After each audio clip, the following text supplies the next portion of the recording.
What disaster is so powerful it unleashes a chain of mass pandemics, economic meltdowns, and violent food riots, all at the same time? The answer may shock you, but preparing for this means you're 100% shielded against anything Mother Nature, God, or the evil of man may throw at you.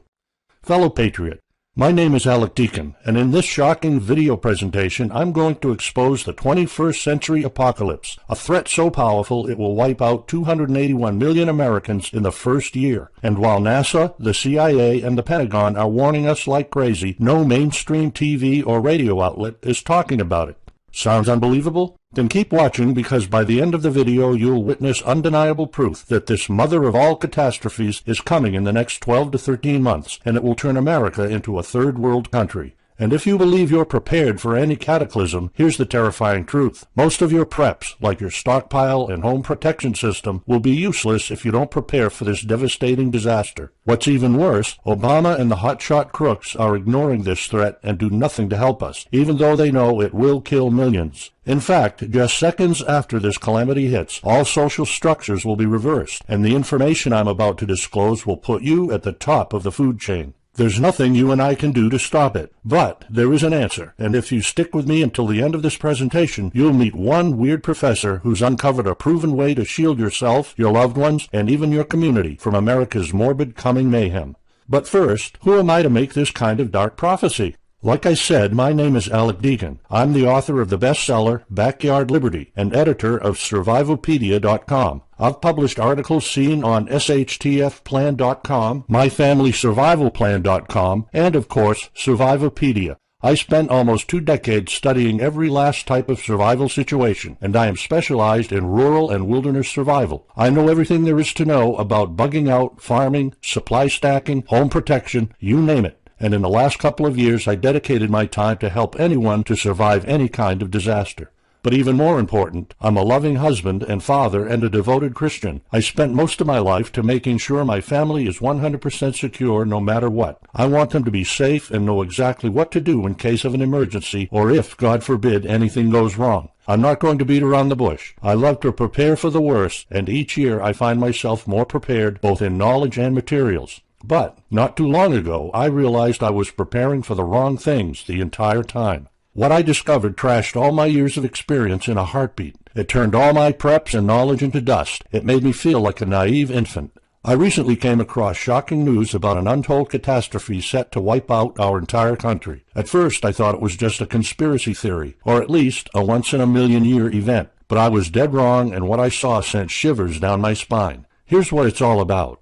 NASA has been issuing warnings about this for years. They're called solar flares. Solar flares are a space weather phenomenon. There's a certain period of the solar cycle when the sun is experiencing violent activity, and this causes massive explosions, pretty much like hurricane season on the sun. Occasionally, large cones of solar energy are projected into space, and if they hit our atmosphere, they cause EMPs. An EMP, or electromagnetic pulse, is an electromagnetic discharge that fries sensitive circuits within minutes, even seconds. Most modern-day appliances, the gadgets we use daily, and even the U.S. power grid all have sensitive circuits built in. Think of a normal blackout when you don't have any lights, heating, or internet. Only an EMP blackout is permanent and on a larger scale. This means you can also say goodbye to telecommunications, transportation, and even utilities like water. That's why NASA fears solar flares might send us back to the Middle Ages, and they fear that it will happen this year. However, solar flares are not the really scary part. I'll reveal in a few minutes how a hushed-up danger, closely related to these flares and proven to happen in the next 13 months, will wipe out the entire power grid network in the blink of an eye. But before I get to that, you first need to understand just how dangerous solar flares are. You see, I used to think solar flares were harmless and only happen once in a million years, but I couldn't be more wrong. Weird as it might sound, solar storms are the real deal, with the worst ones happening when the population wasn't so dependent on electricity. There were no iPhones, no internet, not even life support systems. There were barely any cars. In 1859, Richard C. Carrington, a British scientist, observed and recorded the largest solar storm known up to date, even though back then the population was about 7 times smaller and didn't rely on electricity almost at all. The solar storm's effects were obvious even to the naked eye. Skies all over planet Earth erupted in red, green, and purple auroras so brilliant that newspapers could be read as easily as in daylight. Spark discharges shocked telegraph operators and set the telegraph paper on fire.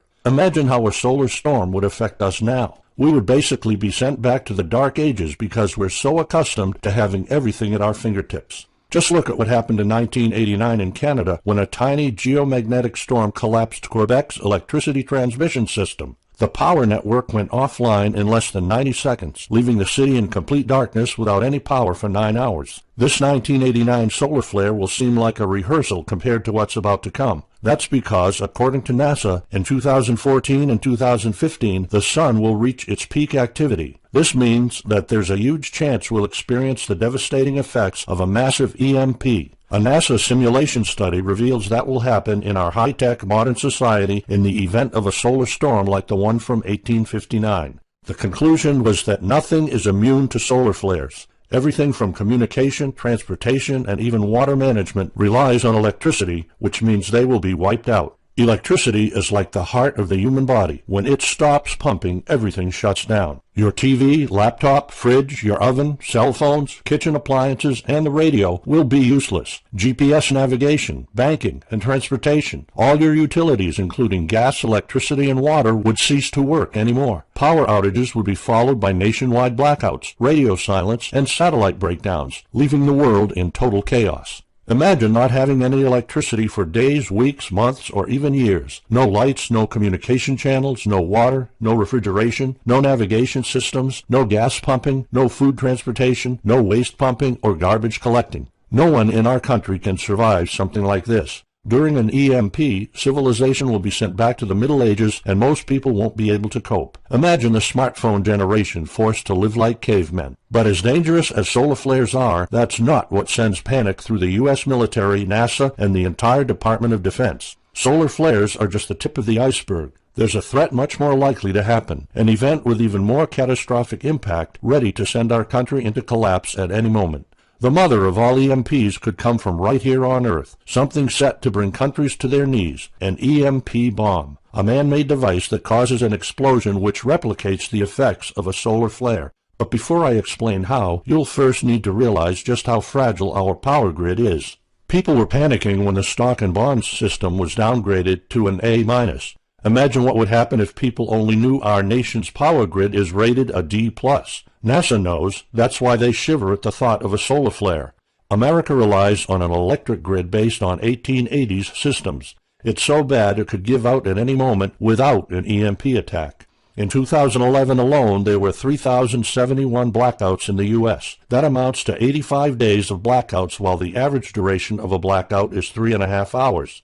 Just think of how often the power goes out in California or New York, and that's without an EMP. So in just a few years, the power grid might be overwhelmed by national demands. And here's the really scary part. This may sound unbelievable, but building an EMP device is not expensive or difficult. A small EMP device that fries your cell phone can be built with just a few bucks, some batteries, and spare parts you can find in a camera. Even 12-year-olds build EMP devices for science projects. There's no need for fancy technologies or billion-dollar investments to make it, and all it takes is not 100, not even 50, but just one warhead to be detonated above the U.S., and the effects would be irreversible. HEMP stands for High Altitude Electromagnetic Pulse. It's an EMP device that can be strategically detonated at an altitude of 20 miles above the surface of our country that will permanently cripple our power grid. And let's face it, the U.S. hasn't exactly been making friends over the past decades. North Korea, Iran, Russia, Afghanistan, China, all the enemies we've been making back since World War II have the power to detonate an HEMP over U.S. soil. And as if HEMPs aren't easy enough to build, any kind of warhead can be easily bought on the black market, especially an HEMP device.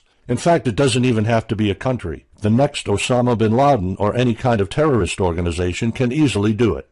However, the real danger of an EMP is it could happen without any signs or warnings. Unlike an economic collapse that's more like boiling a frog, when we would finally figure out that an EMP has struck, it would be too late. Just imagine you're heading to the kitchen to have breakfast. Usually you hear noise on the background, TV, radio, anything. But today there's a deadly silence, and you felt something's a bit off. You go to the kitchen and your wife tells you she can't cook breakfast because there's no power. You then notice there's no lights. Probably just a normal blackout. You pour a bowl of cereal and start eating it. You're halfway through your breakfast, but then you notice your neighbors gathered outside in one big disoriented crowd. Probably the blackout affected most of the